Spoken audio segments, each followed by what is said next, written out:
We got the Bruichladdich. Port Charlotte. Nothing. Port Charlotte. Nothing. Scottish Barley. Heavily peated. Bingo. And this is going to be featured at the Board Game Geek Scotch tasting event. Yes. The BGG. BGG down in Dallas, 2015, late November. Test it. Let's test it.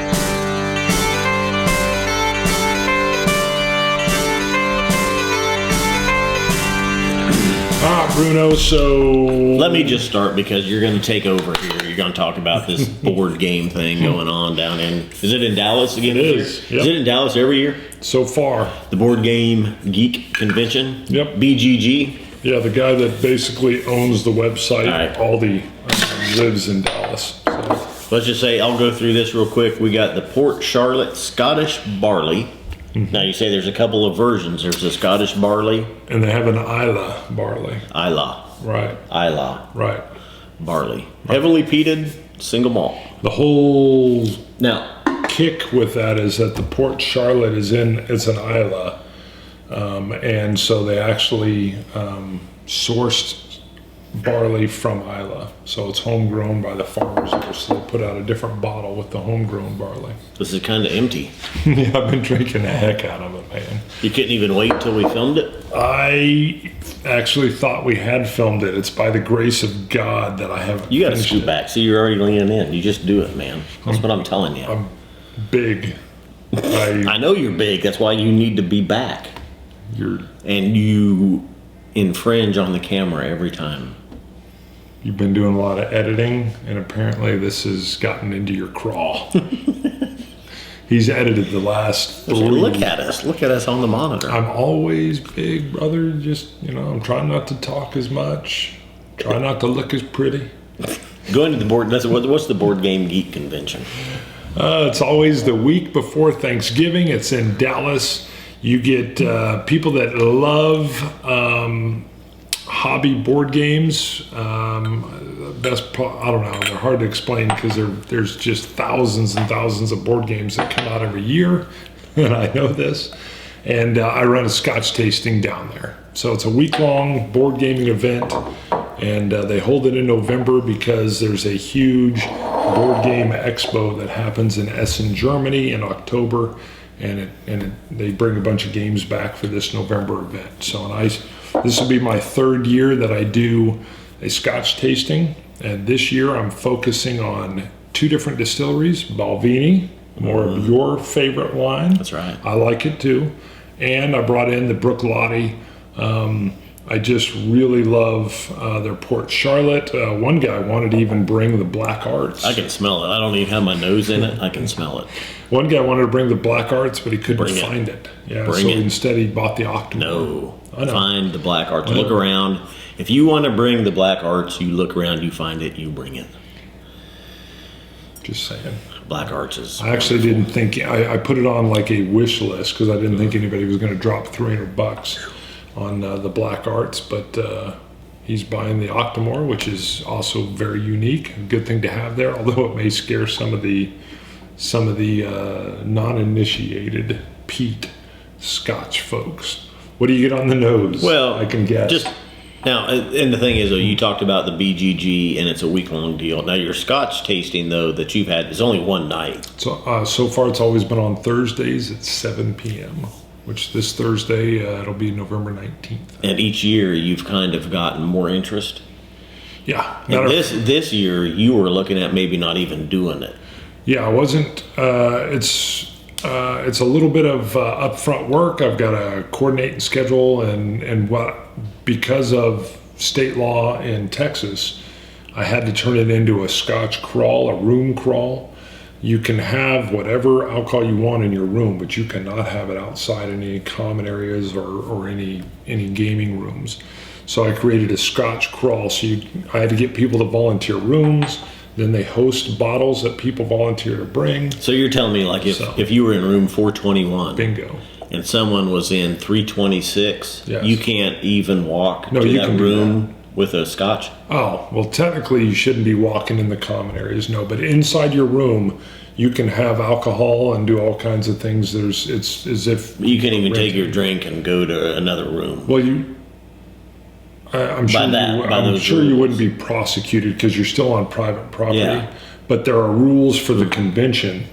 So I couldn't bring it down into like a common board game. There's room. a certain thing the British do. I don't know if you know it or not. It's called right there. Well, that's impressive. I'm trying. I don't want to get kicked out of the convention.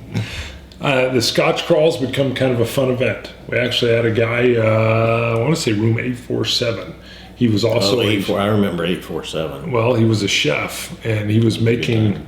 He had his own waffle maker, and he was making chili. Waffles? Yeah, he was making chili with like cornbread.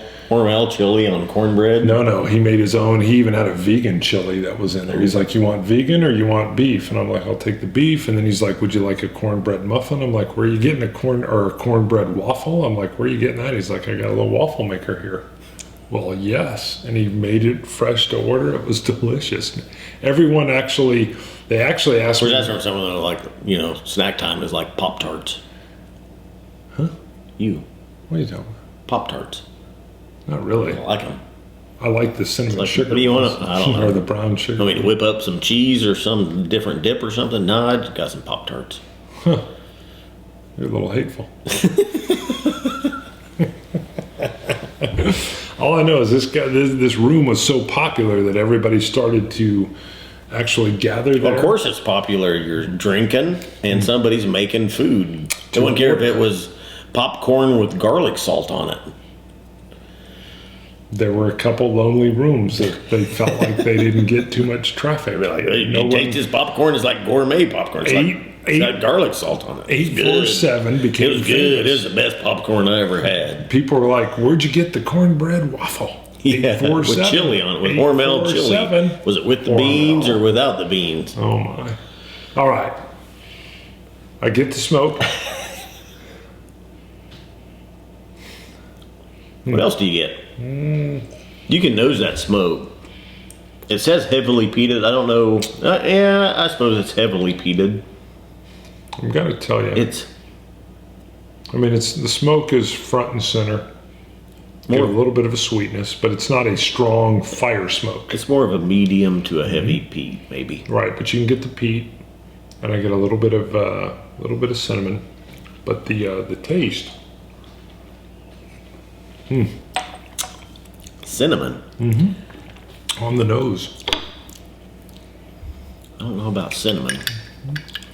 And that isn't bad neat either. No, it's I'm actually hesitant to add some water, but I usually add a drop of water. Yeah, I usually drink this one neat or with just a touch. This is delicious. My wife got me this, and I told her way to go. That's 50%. 50% ABV. Just a drop this will get. This is one of my favorites. Bruichladdich jumped front and center with their Port Charlotte. I can't wait to try the Islay. I haven't had. It's like Islay. Yeah, I haven't had the Port Charlotte Islay barley, and I really need to get it. It's one reason I actually thought we had reviewed this, but I was saving this because I wanted to do a compare and contrast with the Islay barley, and I wanted to see how much. Well, we don't have the Islay. No, barley. I know, but I'm going to buy it. That's do. why I left it down there. I'm trying to think. Besides, I get a little slight grassiness. Right. Yeah. And besides that, what else do you get with a peat? I mean, in my notes, I have the peat, and that's it. But just sitting here, I can get the grassiness. I get a little bit of like a melon nose to it, like a honeydew melon. Deep down in there, it's like that refreshing, sweet, watery honeydew melon. Besides peat, there's a very slight sweetness to it. There's that grassiness, and by slight sweetness, I mean a citrus, maybe maybe a sugar sweetness. I get a little bit of chocolate, like a dark chocolate. I don't get that. I get it near the finish. At the same time, I get that real nice tingling sensation, maybe probably from the higher ABV on the side of my tongue. And the peat, although it's there, it's a subtle peat, and I love it.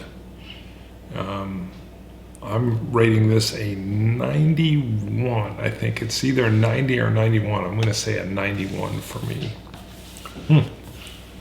87. Yeah. Huh? You know, I love the peat. You love the peat? It's okay. There's peat in there, but there's not that much else to go with it. That's pretty good. It's smooth. That just surprised me that it's 50%. I didn't realize it was that strong. Yeah. I was blown away by this. You know, my wife was so happy because I was like, way to go. I figured I was going to like it just from seeing the heavily peated, and as soon as I tried it, I was like, babe, any time. And she said, well, do you have it? No, but here's the nice thing. Even if I'd had this or something else, I honestly have not had a Scotch that I've disliked. I mean, I clearly have some that are my favorites, but I told her, you can't go wrong getting me a bottle of Scotch, period. Yeah. You know, I would agree. Buy me a bottle of Scotch, I'm going to drink it. I'm not going to buy this one. What? I didn't think you would. That's all right. I'll buy enough for both of us. Yeah, you buy 2. Yes. I'll have a whole peated shelf going where you'll just be able to say, that's his peated shelf. You had some sherry to that Scotch right there. Ooh, we still got to try that. Who suggested that we actually buy a little sherry and Bushmills Rare. Okay. Bingo. You're right. That's a good shout out. Bushmills Rare, not bingo. Okay. All right, I'm with you. Herman, still Jackpot. love you. Herman knows what that means. We're trying to throw love down. Who's the guy that leaves all the comments? Andrew Smedley. Smedley. We're still thinking about you. This cures the flu. Anything with the peat in it's a flu killer, a flu curer. Love the Smedley. Go check out his comments. He throws. And also a turd cutter left a very mean comment, but we love you too, turd cutter. Yeah, turd cutter said if you take out. He's the one that said if you take out the Scotch and the test, then we got a good name. Yep. Dummies. That's what your mom said too, turd cutter. When we were over there hanging out. The other night. And the night before that. Scotch it, you Scotch gods. Cilantro. Dummies.